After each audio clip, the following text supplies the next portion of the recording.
വളരെ യാദൃച്ഛികമായി ഒരു കപ്പിളിനെ പരിചയപ്പെട്ടു. കുറേ നേരത്തെ സംസാരം. ഈ സംസാരത്തിനിടയിൽ വൈഫിന് ദാഹം തോന്നിച്ചു. ഒരു പരിചയക്കാരൻ എന്നുള്ള നിലയ്ക്ക് ഞാൻ ഒരു ബോട്ടിൽ വെള്ളം വാങ്ങിക്കൊടുത്തു, 1 ദിറംസിന്. അത് കൊടുത്ത മാത്രയിൽ തന്നെ ഹസ്ബൻഡ് സ്വന്തം പേഴ്സിൽ നിന്ന് 1 ദിറംസ് എടുത്ത് എനിക്ക് തരികയും ചെയ്തു. ഞാനത് വാങ്ങിയില്ല. പകരം ഒരു കാര്യം ചോദിച്ചു, നിങ്ങളെന്താ ഇങ്ങനെ കാണിക്കുന്നത്? ഒറ്റ ചോദ്യം. ഞങ്ങളുടെ ഒരു വിശ്വാസമാണ്, അത് എത്രത്തോളം അത് സത്യമാണെന്ന് നമുക്കറിയത്തില്ല. ഓരോരുത്തരും ഇവിടെ ജീവിക്കുന്നതും അവരുടേതായിട്ടുള്ള ഹാർഡ് വർക്ക് കൊണ്ടും അവരുടെ ജീവിതം കംഫർട്ടബിൾ ആക്കാൻ വേണ്ടി അധ്വാനിച്ചുണ്ടാക്കുന്ന 1 രൂപയാണെങ്കിൽ പോലും അധ്വാനിച്ചുണ്ടാക്കുന്ന പൈസയാണ്. അപ്പോൾ അതിൽ നമ്മൾ ഒരു ഷെയർ അല്ലെങ്കിൽ നമ്മൾക്ക് വേണ്ടി അവരത് സ്പെൻഡ് ചെയ്യുമ്പോൾ അത് എത്രത്തോളം അത് അവർക്ക് ബുദ്ധിമുട്ടുണ്ടാക്കും എന്നതിനെക്കുറിച്ചാണ് ഞങ്ങൾ എപ്പോഴും ചിന്തിക്കുക.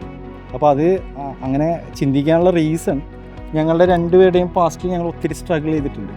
അപ്പോൾ ഈ സ്ട്രഗിൾ ചെയ്യുന്ന സമയത്ത് നമുക്ക് ഈ പറഞ്ഞ പോലെ പല ഫങ്ഷൻസും പല ബർത്ത്ഡേയ്സൊക്കെ വരുമ്പോൾ അതിന് മുന്നേ അവർ നമുക്ക് പല ഗിഫ്റ്റുകളും കാര്യങ്ങളൊക്കെ തന്നിട്ടുണ്ടാവും. പക്ഷേ അവരുടേതായിട്ടുള്ള ഒരു ഫംഗ്ഷനോ ബർത്ത്ഡേ വരുമ്പോൾ നമുക്കത് തിരിച്ചു കൊടുക്കേണ്ട ബാധ്യതയായിട്ട് നമുക്ക് പലപ്പോഴും ഫീൽ ചെയ്യും.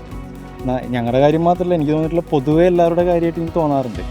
കാരണം ഈ തിരിച്ചു കൊടുക്കേണ്ട ആ സമയത്ത് അവരുടെ സിറ്റുവേഷൻ എന്താണെന്നുള്ളത് ഈ കൊടുക്കേണ്ട ആളുകൾക്ക് മാത്രമേ ആ സിറ്റുവേഷൻ മനസ്സിലാകത്തുള്ളൂ. ചിലപ്പോൾ ജോലി ഇല്ലാതിരിക്കുന്ന സിറ്റുവേഷൻ ആയിരിക്കാം, അല്ലെങ്കിൽ വളരെ സാമ്പത്തിക ബുദ്ധിമുട്ട് നിറഞ്ഞ് ജീവിതം കൊണ്ടുപോകുന്നൊരു സിറ്റുവേഷൻ ആയിരിക്കാം.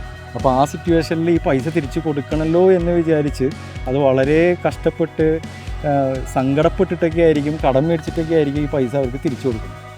അപ്പോൾ ആക്ച്വലി ഞങ്ങൾ ഉദ്ദേശിക്കുന്നത് നമ്മൾക്ക് വേണ്ടി ഒരാൾ സ്പെൻഡ് ചെയ്യുന്നുണ്ടെങ്കിൽ അതൊരു കമ്മിറ്റ്മെൻറ്റ് എന്നതിനേക്കാൾ ഉപരി അവരെ നമ്മൾ ബുദ്ധിമുട്ടിലാക്കരുത്.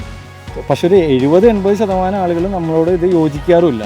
ഒരു ചായ മേടിച്ചിരുന്നതിന് കണക്ക് പറയുന്ന എന്തിനാണ്, നമ്മൾ ഫ്രണ്ട്സ് അല്ലേ, നിങ്ങളെ ഞങ്ങൾ അത്രയേ കണ്ടിട്ടുള്ളൂ എന്നുള്ള കാര്യങ്ങളൊക്കെ ആയിരിക്കും സാധാരണ നമ്മൾ കേൾക്കല്. പക്ഷെ ഞങ്ങൾക്ക് ഞങ്ങളുടേതായിട്ടുള്ള സിസ്റ്റം ഞങ്ങൾ ഫോളോ ചെയ്യുന്നതുകൊണ്ട് 1 രൂപയാണെങ്കിൽ പോലും നമ്മൾ ആ കമ്മിറ്റ്മെൻറ്റ് എന്ന് പറയുന്ന സംഭവത്തിൽ നമുക്ക് അവർ കംഫർട്ടബിൾ ആയിരിക്കണം, നമ്മളെ കൊണ്ട് അവർക്കൊരു ബുദ്ധിമുട്ടുണ്ടാവരുത്.